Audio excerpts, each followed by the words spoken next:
All right, so let's get into the model. So this is what we will be demoing today.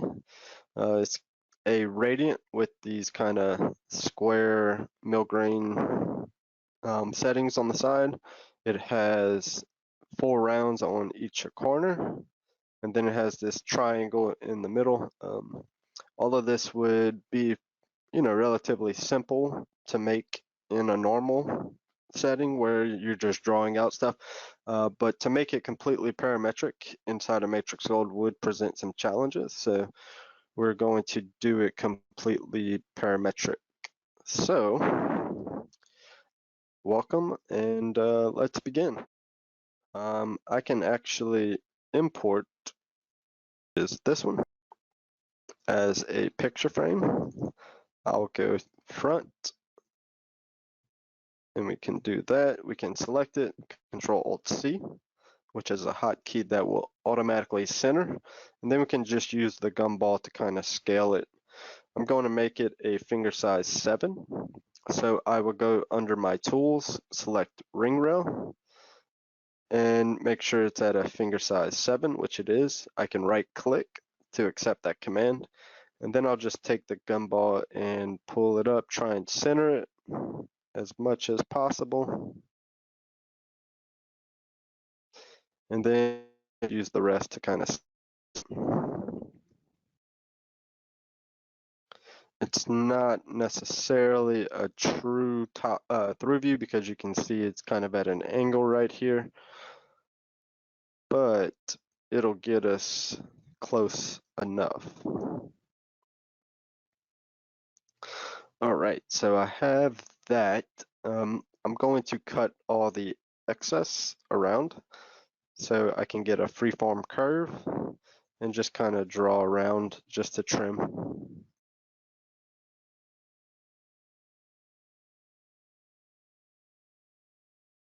One too many. Select that curve. I'll type trim command and click the outside, and then I can delete that curve. I'll select the ring rail inside, type trim, and select the finger and right click. So now I have an outline of the ring. All right, so the next thing we need to do is we can either do the stone or we can do the outside ring rail. I'm a big fan of just completing the shank first and then moving on. So let's go ahead, go back under tools. I'll go to perspective because I like building in perspective and select outside ring rail. So I can use the viewport handles to adjust a bit.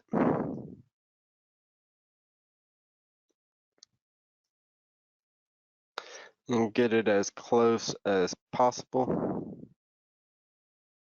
And that looks good, so I will right click. So now I need to sweep. So to do that, I will select profile place. There we go. Not on that one. Let's select our inside and profile place. Then we can pull, I guess I need to hide this so you can see. So I profile placed and it put a profile up at the top. You can see over here under dynamic commands, there's a lot of things I can adjust. So I can pull this if I want. I tend to like the viewport handles a lot better, just because I don't have to keep going and forth, but to each their own. If you use the scroll bars here, that's perfectly fine as well. So what I needed to do was relate this profile to the outside curve. So now I can select this, and everywhere I drag the profile, it will never get higher than this outside curve. So let's put him back at the bottom. Let's click the profile shape, the box, and we will do a number 3 and select. So now we can use the viewport handle and adjust the width. We'll do 2.5. So let's put one, oh, sorry, accidentally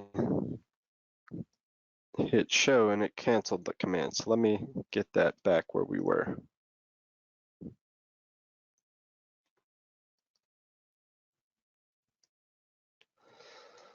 All right, so let's do 2.5 at the bottom. And then if you look, you can see a little ball that follows around my cursor. So everywhere I click, it will add a profile for me. So I need one about right there, maybe a little less. So I have one on this shoulder. Now to get one to the other side, you can see I have a mirror right here. So if I toggle that, you can see it put one over here on that side. And now I can adjust the width if you want to taper wider or if you want to taper it smaller. We'll do slightly smaller. Sorry. So if I right click and hide this picture, you'll see I have all the profiles I need. So now we can sweep. So under surface, if I select sweep 2, I select my first ring row and then my outside ring row, and then I select them in clockwise order. So this one, the bottom, and then that one. And right click, and you can see it produced the shank for me. So I need to pull the domes out a bit just to kind of match the photos. That looks good right there. So if I right click, I now have my shank. Good. All right, so let's show. So next we need to do the center stone. So we can go under gems, select gem on ring rail, and it will automatically find that center ring rail. So I can choose my radiant.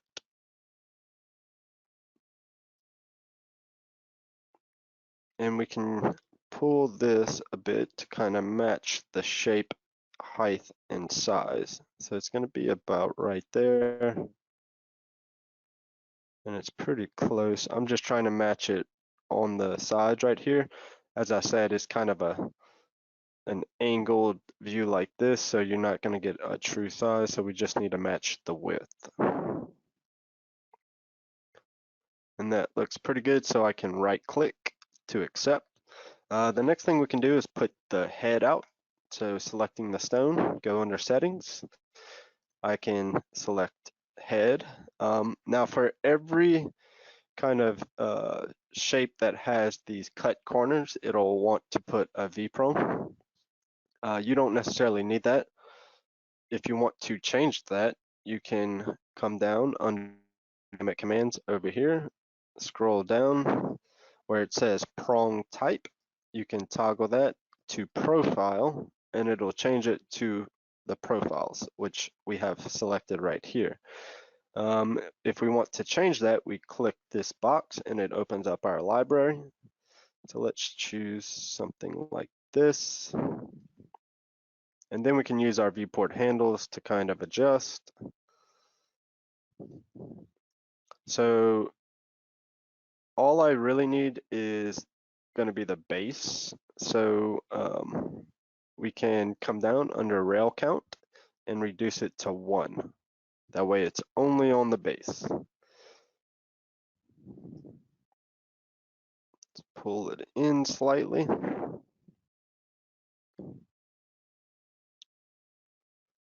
Make sure it's down onto our finger. And that looks pretty good. So now we can cycle over to our level 2 head builder, which will give us a more granular look, right? So let's give it that set look. So I'm going to extrude my prong dome. And then I'm going to take the rotation and just turn it on top of the stone. That way it gives it this kind of set appearance. Let's pull the thickness down just a tad. Let's pull the nudge out right here, and it'll kind of give it that shape. Then we can pull these. It's close enough. So it also opens up when you hit the level 2. You can see it opens up the rail right here. So we can adjust the thickness. We can make it thicker, raise the height.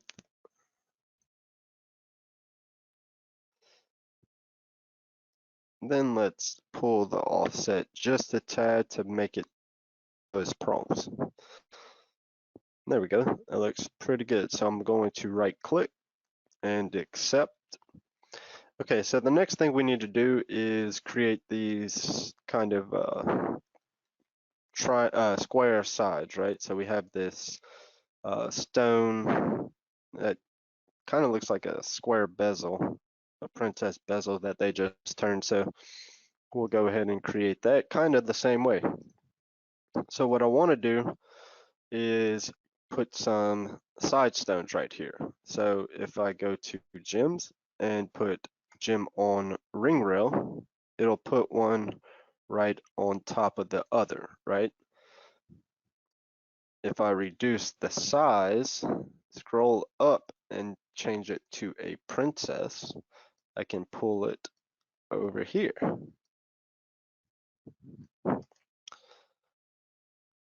Like that.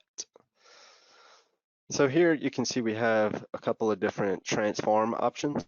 We can rotate it. So we're going to rotate it 45 degrees, like that. We're going to reduce the size just a tad. We need to account for the metal. Let's go through view.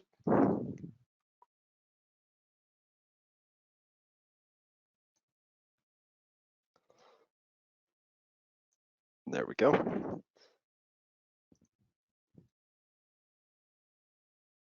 I'm going to right click. So there's a couple different options we can do. The first thing I need to do right now is get a gem offset curve. So this actually just takes your gem and puts a curve around the outside. So I'm going to right click. Going to, sorry, that and just offset it by 0.1. If I right click, now I select my stone and I'm actually going to put a bezel. So select bezel. And then I can use the viewport handles to kind of adjust. Let's reduce the seat height because we don't really need that. I'm actually going to keep this seat length because it'll make sense in a bit. And then we can pull it up to our finger like this. Let's pull it down just a tad.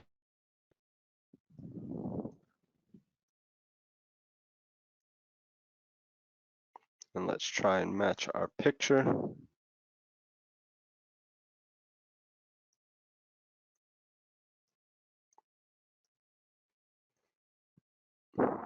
There we go. So if I right click, let me hide this, you'll see I have this right now, which before I do anything else, I need to, I'll show you.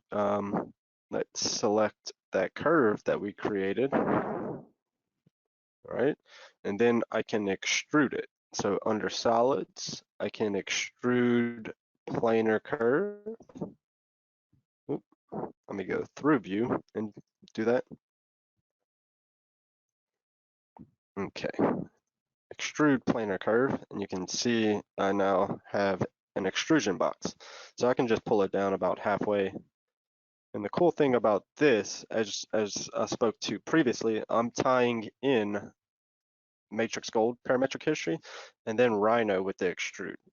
And then I have this nice little window down here that'll save metal. So let's show this. The next thing I want to do, if you look closely, it kind of has a square cutout that goes down into like a point. So I'm actually just going to use this stone and run a gem cut, except I want to make the offset extremely small. We can do that.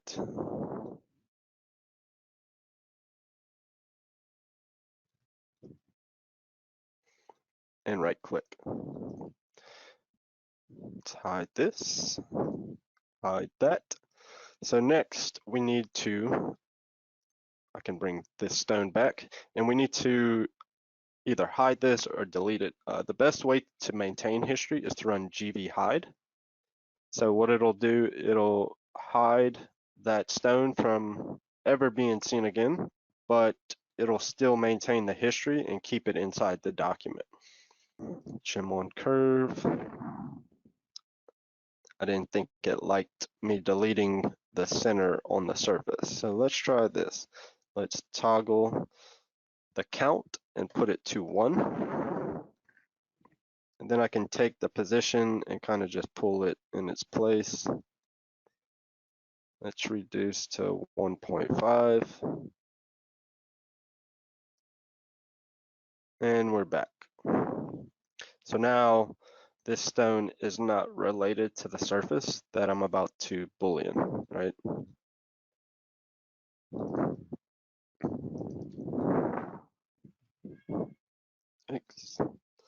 Let's do this, boolean difference.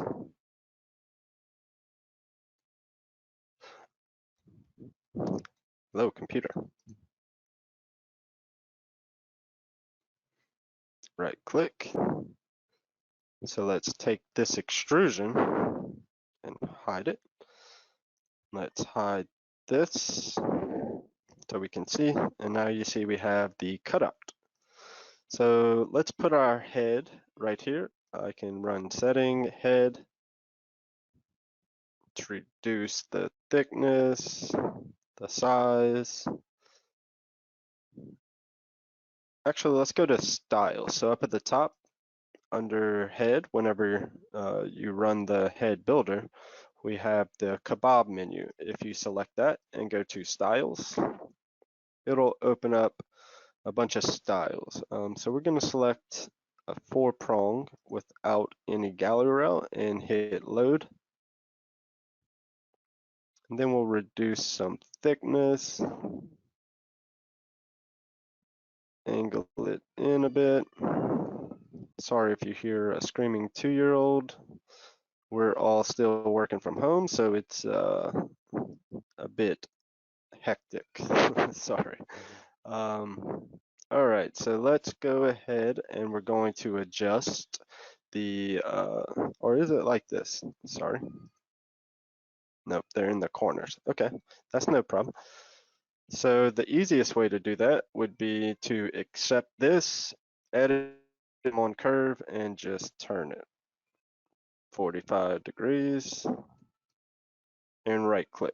So now I have the prongs, I have the settings, everything we need. The next thing we need to do is kind of make the triangle, right? I'm not going to cover, because we're almost out of time, I'm not going to cover how to add mill grain. It's pretty simple. You just extract an ISO curve and come to solids and run object on curve. It's really quite simple. So, all right, so we're going to do the triangle. The triangle will be done pretty much exactly the same way we did this one, except it's going to be done with a triangle instead of a princess. So let's get our radiant. We'll select offset curve. This will create a curve for the center, and then we just pull it to where we want it, which should be maybe a little lower.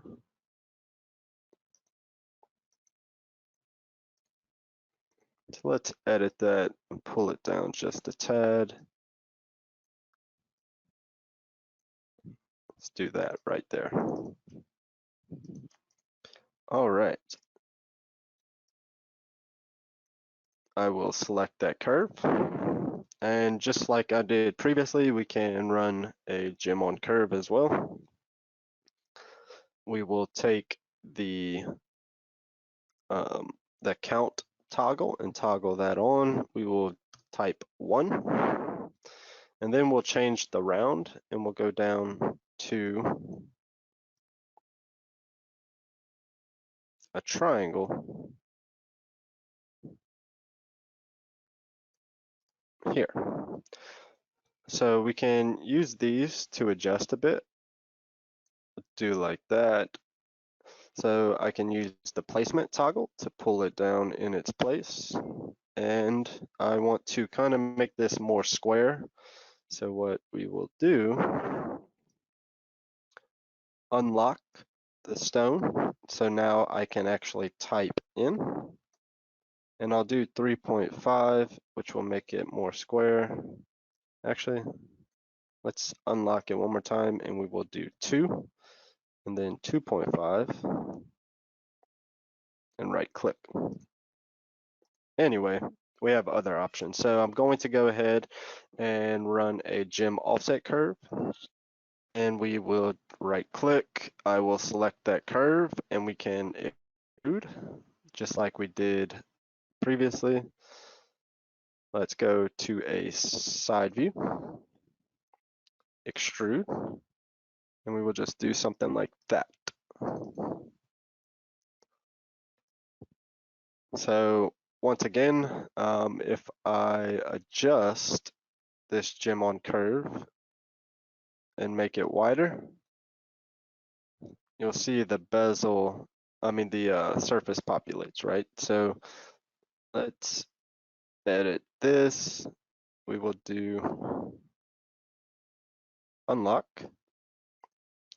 3.0, 3.5. Actually, let's do 3.5, 4.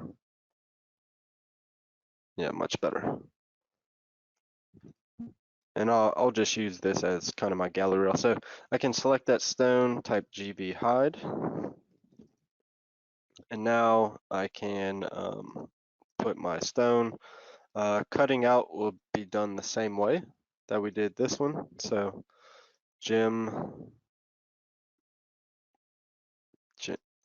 actually let's do it this way, because what's going to happen when we boolean, it's not going to like it again. So let's extract an isocurve from this. Let's put it at 0.5 and right there. And gem on curve. I can relate it to my object, pull it down, reduce the size.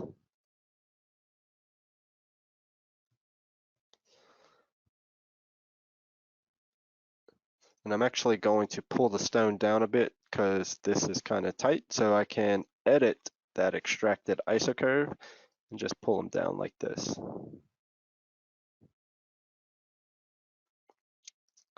All right.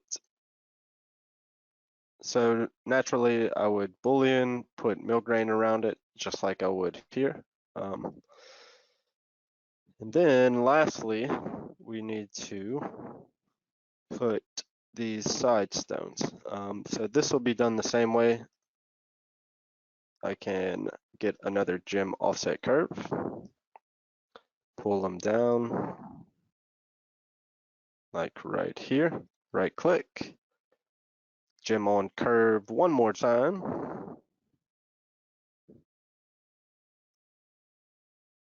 Again, we will toggle it down to 1.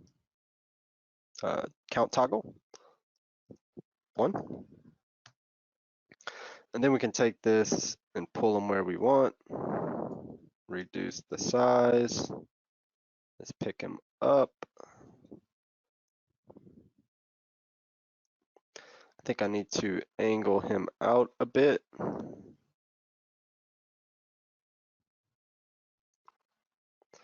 like that. It's a good location. So I just need to pull this offset curve out. Like that, and then I could come back, edit this gem on curve, and put them in the position we want.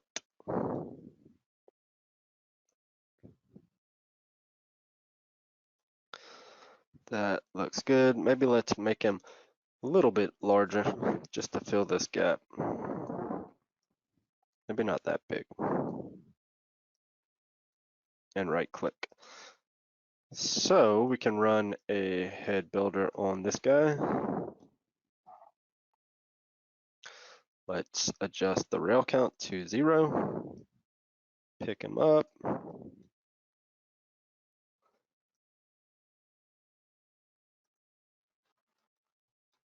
Adjust that to point. Reduce all of this. Bend them out. And put a gallery rail, which will act as the base rail. Let's reduce the thickness.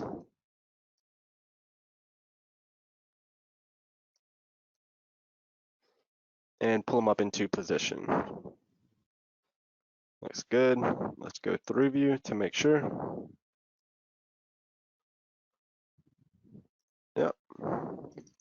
And now it's a mirror, right? So we select what we want to mirror, transform, mirror. So he goes over the y-axis, but I need both. So I'm going to toggle X and Y, and then the multi, which you can see has the image of 4, and right click. Let's put a head on this because I don't like him just sitting there. And actually, I will do a prong on surface. That way I can get them exactly where I want them.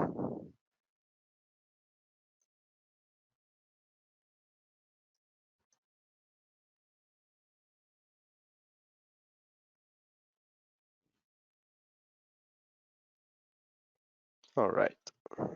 Now I can put one here, one here, and right click.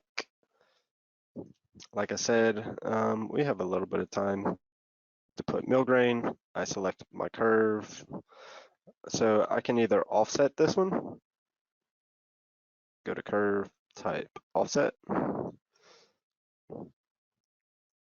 Up at the top, instead of doing 1, we will do negative 0.1. Let's do negative 0.2. And right click, I will select that curve, go under solids, select object on curve, and we will just pull them all the way around. Let's reduce the size first. Reduce the spacing.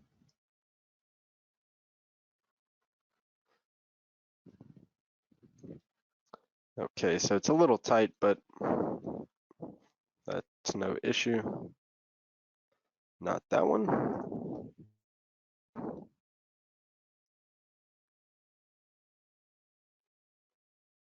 Then we can re-edit the prong on surface. The good thing, once we're done, everything was built parametrically, so we should be good to go.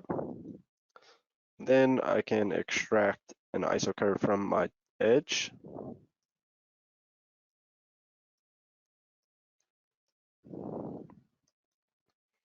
Right click, go to solids, object on curve once more. Pull them all the way around.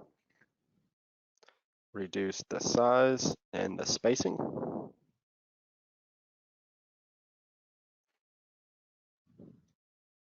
And right click. So now we just need everything over to the other side. So we can do that with a mirror.